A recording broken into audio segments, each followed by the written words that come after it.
day, so into in spirit. Protect my energy, so I won't let you near it. Whole tribe going up, breaking through the ceiling.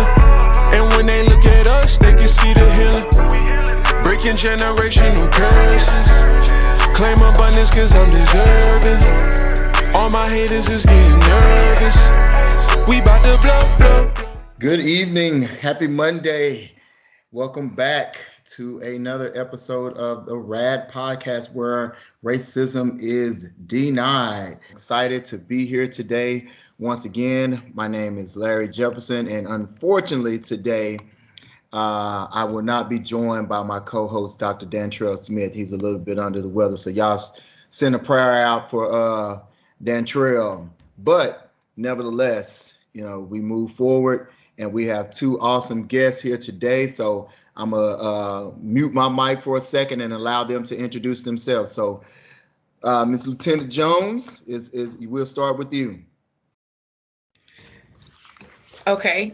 Good evening, everybody. My name is Jakeisha Jones. I am a lieutenant at the Arlington Police Department in Arlington, Texas, going on 17 years. I am currently the commander of the Internal Affairs Unit at our department. Been exposed to a lot as far as leadership opportunities and positions.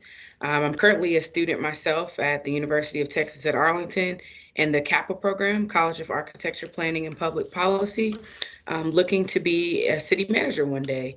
So I appreciate the opportunity being on and look forward to talking about some of my experiences as far as being an association president and also diving into the questions and meeting everybody. So thank you.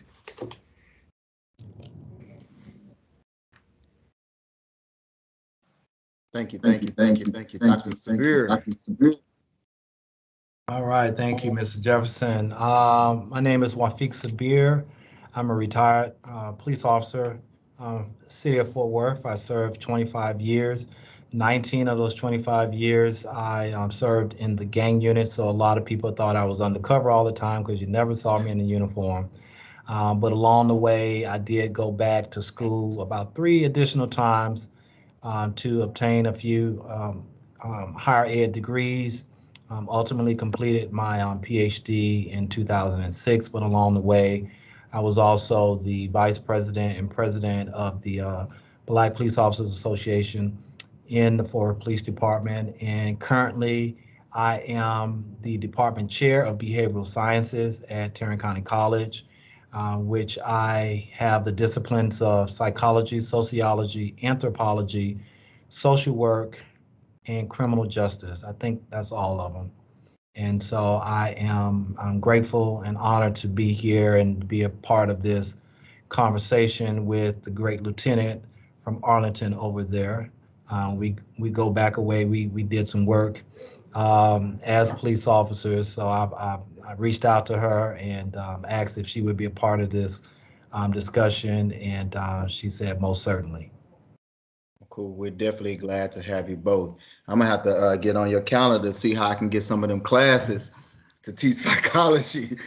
I'm already over at Connect teaching some, but hey, the more the merrier. You know what I'm saying? Yes, but for those who haven't had an opportunity to tune in, this is our it's our 3rd episode, but our 4th episode. The first one was introduction. The second one, we got a chance to talk about policing and how it is viewed upon the community. And then our last session last week, we had a great conversation as we talked about the difference of perception from students and staff point of view for police on the campus. So looking for a great conversation today as we kind of dive into police reform and what it means, and then the impact on the community. So if y'all are ready, I'm ready. Let's do it. Let's do it. So Dr. Sabir, I'm gonna start with you on this one. How should police and the community engage with one another, in your opinion? That's a great question. I look back and reflect on why I became a police officer. And part of that was, it's embedded in this question, how should the police and the community better engage? Growing up, I didn't have much of a reference other than the police were not necessarily our friends.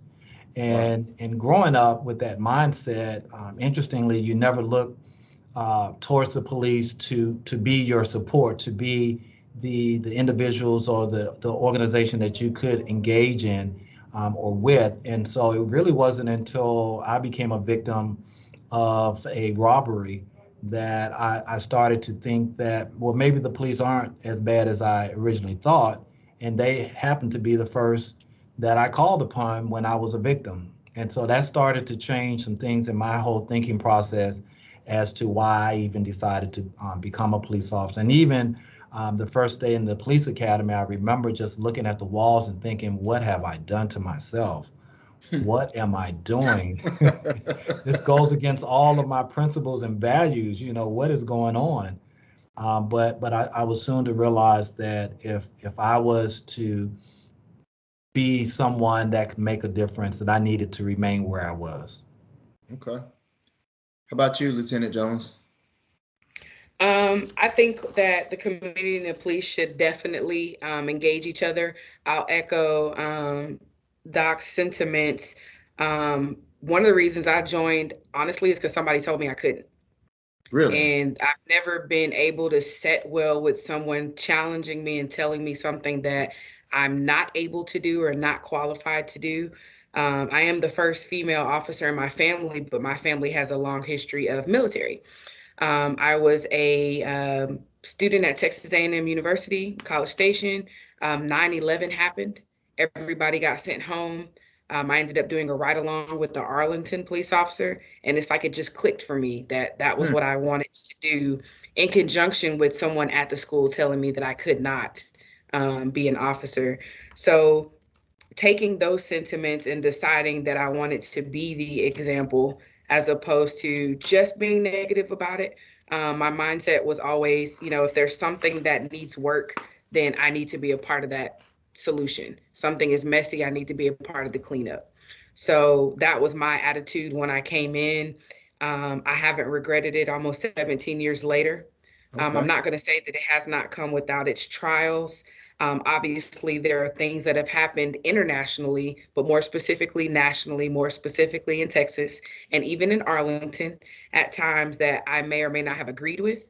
I've been very vocal about that, having been, an association president over the years myself, but just understanding that at some point, regardless of how JJ feels as a Black female in the community and JJ feels as an officer at a police department, the two are always together. I don't, just because Gotcha. I take my uniform off doesn't mean I don't have a duty, but I'm still an educated Black female first that has 5 brothers that I want to come home every day. Right. So I think that, do we need to engage one another? Absolutely. And I think part of that starts when we stop separating the two, because we're still people in the community, even though we put a uniform and a badge on every day.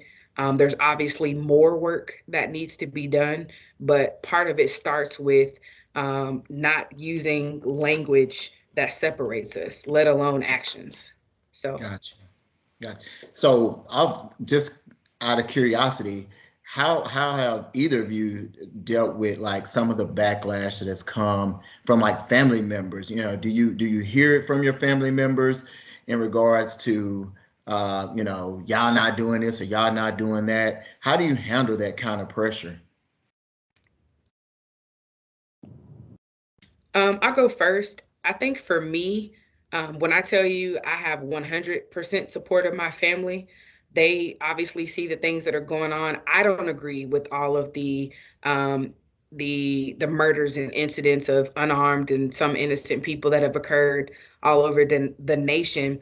But I think because of my work ethic, my consistency in the community, not just when these things occur, but having been done these things all along, I think they're seeing what it's supposed to be and what it could be. And I say me, there's several other thousands of officers that do the same. But we have those conversations. We're very open. We're very honest. I have conversations with people at my church and in other places. Anytime I'm asked my opinion or I'm able to speak on the topic, I'm not afraid to speak the truth. Okay. But it's been difficult. I've never received um, as much ostracization that I have in my 17 years as to now, but I understand it, if that makes sense. Yeah. You can only tell somebody so long that, hey, this was this time, or this was isolated, or, this happened because of this. And even if everything was justified, it's still a person that lost their life. So Gotcha. there's only so many times people are willing to hear answers to the point where they don't want to become desensitized by another person, especially a person of color losing their life. So, I think when the demonstration started, um, I think I commanded or at least assisted with about 26 demonstrations here in Arlington. Mm. Um, but we, took the time and made sure that people were safe. We didn't have any incidents. But talk about trauma as an officer, but then also trauma as a female, Black female. Um, and then just the different types of calls we'd get, comments that I've seen, things that have been said, threats that have been made, regardless of whether it was something that happened here locally or not. But I always remember my why. So I'm not done yet. Okay. And I'll just kind of add to that. My family was always supportive of when I joined the police department in 1986, and were very supportive over the years. And when I retired, I knew that I had enough myself. But one thing that is rarely spoken of is this sense of double consciousness that on Dr. W.B. Du Bois he presented, in the early 1900s, that oftentimes Black people, especially those that were able to make a better life for themselves and their families, that they had this sense of double consciousness. And I would say that Black officers and minority officers in general, that they have this double consciousness, meaning that yes, we're part of this subculture of policing, but at the end of the day, when we take the uniform off, we're still Black and brown, and that's our reality. I don't get to, at this point in my life, to say, oh well, I'm the police, because I'm not. I'm retired. And though I may still be respected for my experience, but at the end of the day, I'm still a Black man that has to be very conscious of his surroundings and what it is that I'm doing. And in saying that, like Lieutenant just said, I don't always agree with what's going on, but because I have been through all these years of training, I can see why certain things do happen. And I can also understand how officers, if we're talking about police officers, how they're able to not necessarily be punished to the same degree that we would think they would be ordinarily punished, or a normal citizen would be punished, because I know a little bit more about the law and kind of what goes on behind the scenes. But most certainly, I've always been supportive, and I'm probably one of the big advocates of others, especially young people of color, joining police departments, especially Black females. Gotcha. Okay, appreciate it. And you talked about training, and our next question kind of goes into a question that a lot of people think. You've seen a lot of response calls to some of the things that have popped up nationally and locally, saying the individual had a history of mental issues, or different drug abuse. What is your position on having someone like social service accompany them when those calls are made? Do you think that's relevant, or you think that'll just be another something that gets in the way and makes the situation a little bit worse? JJ, your thoughts? Yeah, so I'll start. I can't speak for every agency. I do know that there are several that go under a national standard, which is under the International Law Enforcement Association. Our department specifically, I'll use for example, we have a mental health unit. We have civilian non-sworn, meaning no badge and gun, civilian employees that go and do follow-ups and checks at calls. They've responded to calls with us. Um, I think a lot of that it comes in context when you look at the resources that are available for an agency and you look at the types of calls they're getting, the dynamics of the calls. Is this person quote unquote considered a danger? And by that I mean we have calls we get sometimes where family members aren't even able to calm a person down. So when we're going, it's not with the intention of harming the person, but if they're not even, for whatever reason, people forget that medications, it's not that people don't want to take them, they cause other internal injuries sometimes. So they have to Facts. weigh the risk between, having whatever diagnosis I have versus feeling the way I feel physically because of what the medication is doing. So oftentimes it's that. Oftentimes we all know that sometimes it's systemic from socioeconomic issues. Maybe they can't afford medication or don't have the resources or access to go get prescriptions filled. So by the time we show up, it's typically a response to a threat of some type of offense or an actual offense that's occurred. And Okay. there are those extreme instances where we've seen where officers have had to make quick, sometimes very quick decisions with someone that may be armed. Most of the time, I can attest to that it's not that case, where we can respond to someone, even if they're having, um, like a manic or depressive type response to family and people that are showing up. Typically, we have on every shift of our police department, we have mental health liaisons. They're sworn officers that have been trained. All of us go through a basic training, but these are officers that have been identified that respond to calls and are able to use additional training as those liaisons to be able to de-escalate and diffuse situations, which has been very successful. But as you know, there are instances where we've seen where it has not. And so those have been looked at. But we definitely have resources that are available for social services. Even outside of that, let's say the person is involved in a domestic situation. Most of our agencies have some form of victims assistance units where Mm-hmm. they will provide all types of resources or at least get them access. There are times where the person may be considered a danger to themselves or other people, depending on something that they may have said or an action they've taken. So most agencies will transport that person, unfortunately, against their will at many times. If it's something where if we left them there and there was going to be a continuance of violence, we would take them to John Peter Smith or to Millwood Hospital or somewhere where a trained professional can immediately get them some type of medical or restorative attention. So that's kind of what we do in a gist. Appreciate And I, it. and I think one of the things that perhaps is not discussed is, like she just mentioned, that social service agencies, for the most part, are very well connected to most major police departments anyway. Okay. It's just that when someone is going through a crisis situation, you don't call a social worker.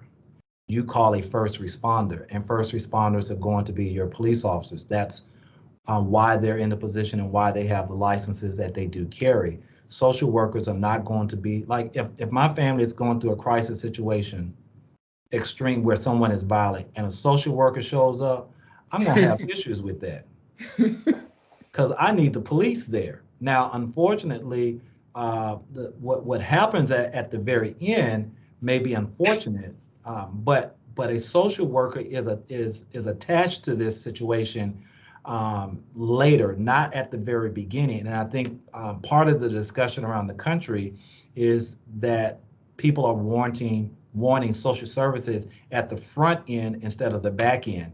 And when there's a crisis situation, you need people who are very well trained to handle crisis. And like she said, they have officers who go through this training. I mean, it isn't like an 8-hour course that you go through. And so you want someone that can respond and has been adequately trained. Now, the argument is, what do you do when you get to the scene? Because a lot of the training may not necessarily be as culturally sensitive as it needs to be. And I think that becomes a whole nother discussion in itself. Absolutely. Yeah. Yeah, which is why I'm excited, like our agency, just like some others, if I'm not mistaken, one of the agents we modeled off of was San Antonio or Austin's approach, where they do have someone that would potentially respond up front. It's just in context of what exactly is going on and whether it's safe enough, depending on if they're, when they're in crisis, if there's a weapon involved, what that weapon is, assessing the threat level for people that are there, and then being able to have that person be on scene and respond. One of the issues that comes up with agencies can work out memorandums of understanding or hire their own staff to be able to have it. But the reality is, which is a bigger discussion maybe for a bigger day, is the availability of social services based on funding. Oftentimes trying to partner with certain organizations around the clock, because we never stop, we're 24 hours, it can be challenging, but that's not mean it's not attainable. So it's funny how you talk about funding, and it kind of goes right into our next question, because over the last year and a half or so, especially since George Floyd, you've heard a lot of police reform. And many was like, we should be doing this, the dollars are not being spent well, blah, blah, blah.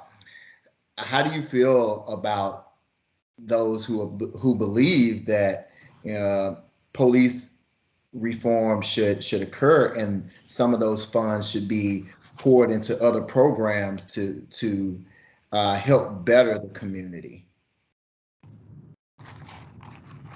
You want to start with that, Dr.? Yeah, I'll throw this in there, and I can kind of go through the history of police reform going back to the 1880s.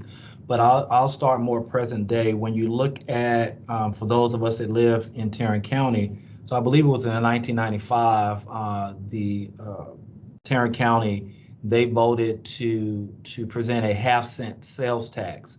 And that 1/2-cent sales tax, much of that money, the revenues, would go to police departments.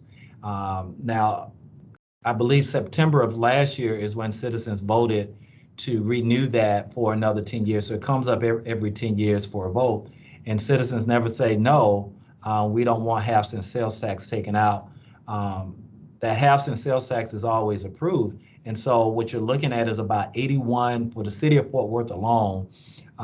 They have about a $1.8 billion budget. Now, 81 million of that comes from a 1/2-cent sales tax. And part of those funds are to not just establish a larger police department, but a lot of those funds really go back into the community to help reform the communities at large, to help build a more socioeconomic enlightenment for the areas that a lot of people live in, and to bring those areas up. So police reform, I think a lot of times people are confusing police reform with no police at all. Right. You have to have police. Reforming, you reform on a daily basis. Your training, your thought processes are reformed. The medical industry, they're reforming themselves. Juvenile justice, there's always reforming taking place. But one, is it enforceable? And secondly, who is going to embrace and really support it the way that it needs to be supported? I'll give you an example. So going back to President Obama, and I'm just looking at my cheat notes here, because back in 2014, so there was what they call a President's Task Force on 21st Century Policing. Okay, this was signed by President Obama December 18th of 2014, and this was for the most part as a response to what happened in Ferguson. Okay, Now, one of the things that this whole reform package was to do was to change the culture of policing. Okay, it was to change the culture. It was to, When you say culture, you mean like diversify? not necessarily The diversify, but to look at the training, Okay. Okay. to address some of the training practices, to look at building stronger community relations, to build more trust. Going back to your first question, how do you engage? It really starts with trust. You know, with any relationship, whether it's a personal or professional relationship, without the trust, you don't have a relationship. All you have is, as they say, an entanglement. And so if you don't have that trust, then you're not really going to be able to move forward. And I think that's really been our issue, not just here in America, but around the world, is the trust factor. And so with these various reform packages that have come on board, remember President Obama, he put forth something in 2014. There was another one that was put forth in 2020. This was called Justice and Policing Act of 2020. But if you go back and look at what President Obama put forth in 2014, if you fast forward from 2014 to 2020, and there were about 59 recommendations or so forth that were put in this particular package, roughly 40% of police departments around the country, 40% after 6 years of this reform package being in place, only 40% have decided to utilize the recommendations. So what are the other 60% of the police departments? There are roughly 18,000 police departments. So what are they doing? So you have to look at, once again, who's enforcing these, who's supporting these, and is this something that is a more of a political statement, or is it something that police chiefs and commissioners and citizens are really going to wrap their arms around to try to make the change? Otherwise, by every 10 years or so, we're going to see another reform package and another reform package and then another one.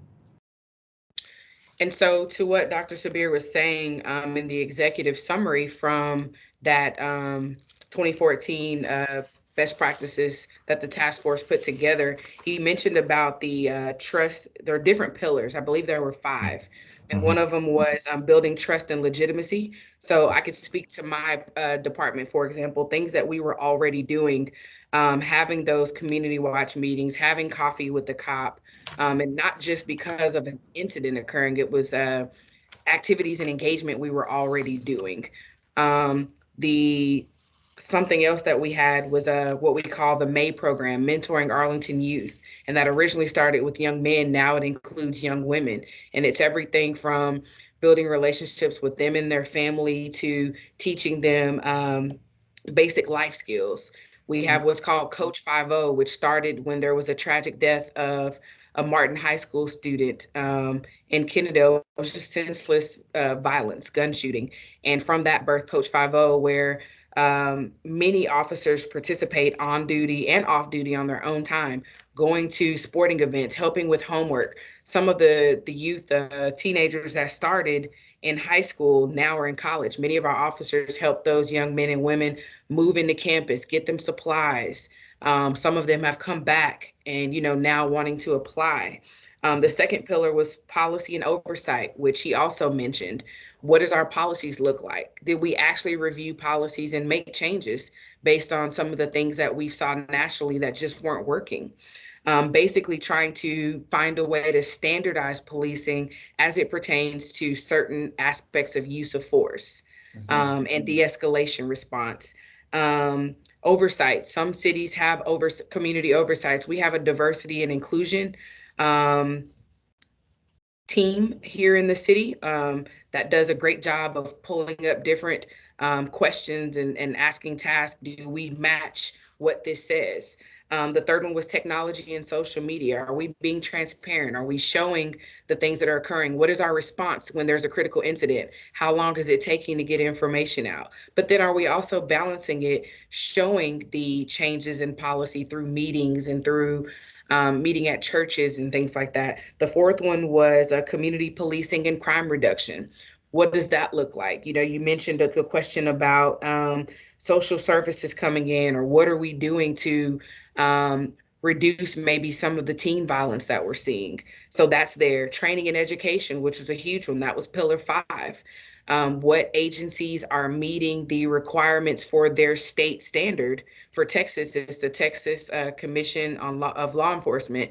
What is the training, and then what is the agency doing above and beyond that training to make sure that their employees are adequately prepared? And then officer wellness and safety. Many people don't maybe think about it other than just looking, presentable in a uniform. Wellness and safety has a huge tie-in with bias and Yeah. with use of force. I tell people all the time, I don't believe that every officer is out and they're racist and they're saying, who can I go attack today? But bias obviously plays a part, coupled with fear. And sometimes I believe from my research that fear can be coupled to adequacies or lack thereof of someone's wellness. If someone is not physically fit to engage people in an instance where there is crisis, not necessarily mental health crisis, but a crisis, what is their use of force response? Sometimes that has to do directly with that officer's level of wellness. So those were the main things that were in that. And then from those pillars, there were all the recommendations that Doc just mentioned. And I did not know that it was only 40%. But I do believe and am grateful that I'm at an agency where we literally went down that checklist and made sure that we encompassed those things that were recommended. So we don't always get it perfect, but we are definitely adhering to the recommendations and implementing those, not just from an executive level, but all the way down. And then educating the community through our community. We have what's called citizen police academies. So we're then educating the community on what the expectations are that we have and how we get trained. And so they're coming through those, as well as those virtual scenario trainings that you can come to see how we make decisions. Okay. And speaking of decisions, based off of and Dr. Sabir, I know you were saying you were going to let Lieutenant Jones handle this one, but so Lieutenant Jones, based on what procedures have been put in place to ensure that there is, you can kind of lower the complaints or misconduct that happens, or have past settlements or adverse verdicts and lawsuits help reduce officer citizen conflict moving forward. So basically, what things have been put in place to help reduce those actions that we've seen, and help the officers understand, hey, this is not the publicity that we want. I know our publicity is good, but this is not what we want to see. I'm glad you asked that, and it's just unique how, as of April this year, I assumed the role of Commander of Internal Affairs for the Arlington Police Department. So, thank you. I oversee the misconduct and compliments of about 800 employees, not just officers, but all employees for the police department, along with 2 other sergeants and a professional staff member. And one of the things that we implemented, and it was directly as a result of the, unfortunate loss of Sandra Bland, was the compliment complaint cards. I know that seems minor, but every time officers engage in a traffic stop, or what we call a subject stop, where they're stopping someone on foot for whatever the reason may be, we give these compliment and complaint cards, and that citizen has the opportunity to either commend the officer on their engagement or to complain. We have received some complaints, but we've actually received the opposite more. And I think part of that promoted transparency. You weren't trying to go Google and look up and, hey, what's this number to this? How do I complain? How do I do this? Mm-hmm. We're giving it to you on a card, and we welcome it. My unit takes all those calls in initially, and then if it needs to be investigated formally, it comes through me or my sergeants that are investigators, or if it needs to go to that person's, what we call chain of command, their sergeant, their lieutenant, their deputy chief that's directly over them, then they will handle that. Other things that were implemented for our department, including other departments, was the either initial use or upgrade of body-worn cameras. Initially at my department, we had cameras on our vehicles and we had little recorders that only recorded audio. We went through the testing and are outfitted with body worn cameras. See if mine is here. It basically looks like my phone though, and we place it in our uniform shirts here, and it Okay. records everything that's said and goes back up to, I believe it's anywhere between 30 seconds and 2 minutes from the time that we actually pressed record. That includes in the car as well. And so we're able to capture information, some of it that may or may not show if an officer was discourteous or worse. And then oftentimes it will show where we've gotten a complaint and we've looked at the body worn and it was quite the opposite. There was no matching of misconduct that was alleged with the complaint that came in. I do know you mentioned about what else had been changed as far as levels of accountability. Mm-hmm.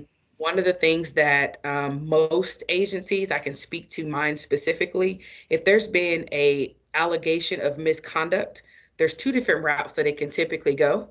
It can either be a formal, which means it's a class one complaint, and it has something to do with, depending on the type of courtesy issue, racial profiling, an offense against a person, and then there may be what's considered a class two, something that had to deal with a lower level of courtesy. Not that it's not attended to, but we take the formal investigations. Gotcha. We bring that person in, we'll get a statement from them, or just take their statement via phone, and we provide feedback. We provide updates, and we make sure that we've met that person's level of satisfaction.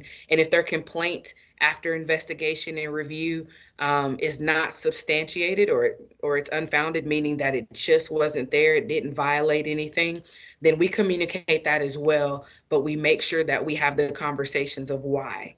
And I think Right. before, people weren't getting explanations and they weren't greeted to where they felt that even internal units, how do we know, Lieutenant Jones, that you're going to be fair and impartial because you're having to investigate your own employee? Right. Well, my unit is a standalone unit. I only report to the police chief. So anything that I find or don't find directly gets reported to him and to our legal. So we take it very seriously, of making sure that we're providing the service that our community demands and deserves. Okay. Hey, I greatly appreciate the transparency. And Dr. Sabir, I appreciate you being able to chime in as well. For the sake of time, we're going to see if any of the audience have any questions. We can take up maybe about two or three if you have one, but just please be respectful of our guest and of their time. So does anyone have a question? And if you do, unmute your mic and show your video if you can. If you drive, and don't do it though. Hey, that's the last thing we want is somebody in here and then they hit somebody like Or get stopped. Please or don't. get stopped. Oh, they'll have to keep it on for that because I want to hear it. The irony of that. Yeah, that'd be a good teaching. Not a safe one, but it'd be a teaching moment to hear the stop. It would. It would. As you're waiting on questions, can I recommend something? Yeah, go ahead. To everyone that's on, I know that COVID hasn't really dissipated enough to where most agencies have done it. If you have not already, I strongly encourage you to schedule a ride along with your local agency. Most agencies have some form of ride along program. And if your city for some reason does not, I'm not in a uniform. As you can see, we wear business attire every day. I do have my gun and badge on, but I will put a uniform on respective of time. I don't work nights anymore, but I will put a uniform on, or I will get you linked to an officer that will take you out, and let you experience what we do every day. I also encourage you, I know I can speak to Fort Worth, they have it, but in Arlington does too, sign up for the virtual simulators. Get with your local agency. We are doing those are open to the public. And you can sign up and go through those scenarios of what to expect, as we're responding to calls for service, 911 calls. Quick question, Lieutenant Jones. and not to tell on myself or anything, are those ride-alongs? Is it the regular cop car seats in the back? So first of all, this is it's not like Kevin Hart in the movie and with Ice Cube. Let me clarify that. Um, you are riding in the front seat. Most agencies do have some form of dress code. Ours is business casual, business attire. You pretty much go everywhere I go, with the exception of inside the jail. And if we have to bring somebody into like I call it differently abled, but a MHMR facility, they typically don't let you come in there. But if I'm stopping traffic, you're stopping traffic. If I'm responding to a domestic disturbance, you're responding to a domestic disturbance. So, but you are in the front seat, and those are cushioned or leather. So I just want to clarify that. Those back seats. Yeah, if you don't like being in tight spaces, that should be a good reason for you not to get in that car. On Yeah. If it not on helps, a see, ride along. we're mostly transitioning to SUVs, if that helps. Nobody Oh, wants to be in the back seat, but at least it's an SUV now. Not that I care to be in the backseat ever again, but I'm sure that'll be much appreciated for those who don't share that same sentiment. Well, Correct. thank you both for coming on here. We greatly appreciate it. I'll speak for Dantrayl. I'm sure he would say the same thing. So we appreciate you all. Make sure that you tune in to some of our other ones. I know Dr. Sabir is always present. So Lieutenant Jones, you have to make sure you chime in. We just put the YouTube link and everything in the chat. So please share it. It's the same link for all our episodes. And I think somebody Somebody have a question? last name Tatum. Hi. Yes, Validum. I do have a question. Dr. Spear, over in the Stop Six community, what would you suggest that would be good as far as police engagement in that community? We're aware that it is low income based, the majority of them.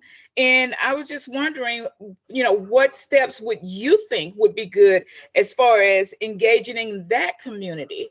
Because in that community, a lot of them do not think highly of the police. And I was just wondering. And the second thing, over in Arlington, you've got cops that will literally follow you. I mean, I had one to follow me for a long time, and I knew they would follow me because I would take certain corners, just to make sure they were following me. And finally, I came to a stop, and they're running my plates. I've had them get right behind my car and block me in and run my plates. And so is that a form of harassment, or I'm not sure.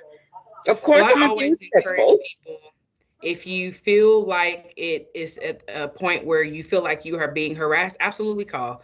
You can call 911. You can call the non-emergency number and make it known that you're questioning why. I think officers everywhere run license plates. Oftentimes they come back with different information on them, but and typically it comes back pretty quickly. I'm not going to make excuses for systems. It doesn't take several 10, 12 minutes for a run to come back, as we'd say, in a system. But if it's something that you feel uncomfortable with or is excessive, absolutely call. Okay. Because What is the non-emergency number? Every agency is different. Okay. It just depends. But even if you call 911, they can give you the non-emergency number for the area that you're in. I do encourage it. And one more thing. You can always get home and you can file a complaint online to us, especially if you have like the police officer's car number. If you have that, that's all we need, because the officer has to log into the car. So we'd be able to tell who it was in the car at that time. Okay. And I think I forgot my question. But anyway, go ahead, Dr. Sabir. Yeah. Okay, I was gonna say you probably wouldn't have liked me back in the day, because I would run everybody's plates when I was in patrol. Shoot, I don't That's like how, people to do. Why you running my plates, man? man, That's how I they would got the run your Oklahoma plates, your Unabomber running mama's his plate. plates, your grandmama, if she was driving, I'm running her plates too. Did you hear me, Dr. Sabir? What you say? I said clearly Miss Tatum is not the Oklahoma City unit, the bomber, but that's how they caught that. Remember, they caught the bomber running his plate, Yeah, and he had an expired tag Wow. and stopped it and found all that explosive stuff in his car. yeah, Not Yeah, that they should, follow you around. I'm just, right. adding to the I know. joke. He was, It's a for a lot of officers, it's a very proactive way of policing because when you run plates, it can give a lot of information about who may be in the car, if someone is wanted, if the vehicle is stolen. I would say I pride myself on catching stolen vehicles, and the only way you know if they're stolen if you run those plates. So I don't know what kind of car you have, Ms. Tatum, but you may have one of those kind of cars. Is it red? Is your car red? No, it's black. It's black. Is it fast? Is it a sports car? No, it's a Traverse. No, that don't say stolen to me. But either way, you just never know. But let me go to your first question. I would say that, especially in the city of Fort Worth right now, they just selected a new police chief. His name is Neil Noakes, Noakes. He is a very progressive thinking chief, as far as I can see right now, and he's very community oriented. I just happened to be just last week in a place called Black Coffee. If you know about Black Coffee, it's over in the Poly neighborhood across from Texas Wesleyan University. And I just happened to stop in there and I was getting cappuccino and ran into another colleague. And a few minutes later, the police chief just walked in there in uniform. He doesn't have anybody with him. He doesn't have an agenda. He just wants to be part of the community and wants people to see him. So I would say if you have something going on in Stop Six or wherever, invite him out. Most certainly you want to Okay. invite your neighborhood patrol officer, but because he is a new police chief and he wants to be seen, uh, call him. Most certainly. I think it will make a difference now because you have a new commander that's in place, a new police chief. And so I would take full advantage of that. absolutely. And if I'm not mistaken, If Dr. one Sabir, question. I believe Officer Darty is the NPO for the most of the Stop Six area. And then I think there's a new district commander over that area as well. I don't remember the name. The reason I'm familiar with it is because I'm a minister at my church in the Stop Six area. So very familiar with the officers that are in the area. So utilize Okay. them and get to know them, and hopefully they'll stop following you and getting your license. And I have one more question, and I promise this is the last one. Mhm. When the police do stop you, do they have a limited amount of time to, check you out, to see if you have tickets and all of that? Is they make the stop? Is it on a time limit? So some of it is based on reasonableness. We have what we use, which is called a 7-step approach. They approach you, they identify who they are. They may ask you a question if you were speeding or, depending on what they stopped you for. They're supposed to tell you what they stopped you for, ask you for your license and insurance. Oftentimes now, like we're not a state that says, show me your registration. It's typically license and insurance. They will go back to their car, or some of them may stand at the rear of your car. It really depends on the agency and even the unit. Sometimes our traffic officers may or may not handle something different. Your highway officers may still be within training, but respond on a traffic stop differently than a patrol officer. But typically they go back to the car. They either type your information inside of what we call an MDC or MDT. It's like a laptop inside of the car, or they may get on a radio channel and talk to our communication information staff, CIC. They'll ask if they can check your name, your birth date, your license to determine if you have warrants, or if the car has warrants. Typically, they can tell that when they're following you and running your plate, as you mentioned. If you don't have warrants, they come back and let you know that. Depending on what they stopped you for, they have a discretion as to whether they issue a citation or citations. And then you're supposed to be released And then again, in Arlington, like I mentioned, we have the compliment and complaint cards that we also provide, whether you receive a citation or not. So for future, like I mentioned to you, you can call that non-emergency number, or if you do get stopped and you got a citation, make sure that you use that information on that citation or on that card and be honest about your experience, because we can't change what we don't receive feedback about. And don't be afraid. If we did a good job, tell us we did a good job. We work hard. Well, great I question. hope that answered your question. We But appreciate y'all. reasonableness, Huh? it shouldn't be. I was just telling her, I made sure the word reasonable, if it's taking, 20, 25, 30 minutes, then, start asking questions. Don't be afraid to ask questions. Well, again, thank you both for just spitting out transparency and being real and being honest. We greatly appreciate that. Again, we wouldn't have this platform if we didn't have individuals like you coming on and sharing the information. So thank you again. We appreciate your time. Good luck at finishing up school. Dr. Beer, get me on that schedule, man.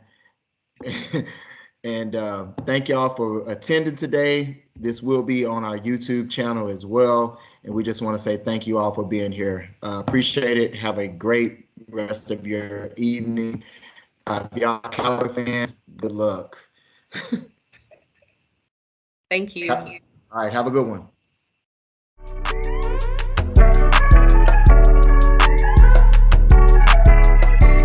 Y'all the ones. People see that and all they try to do is eat off you. You know what I'm saying? They try to feed off your shit and feed off your vibe and shit.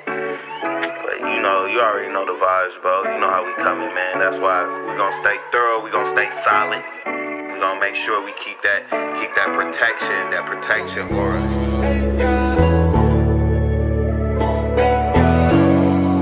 We bout to blow.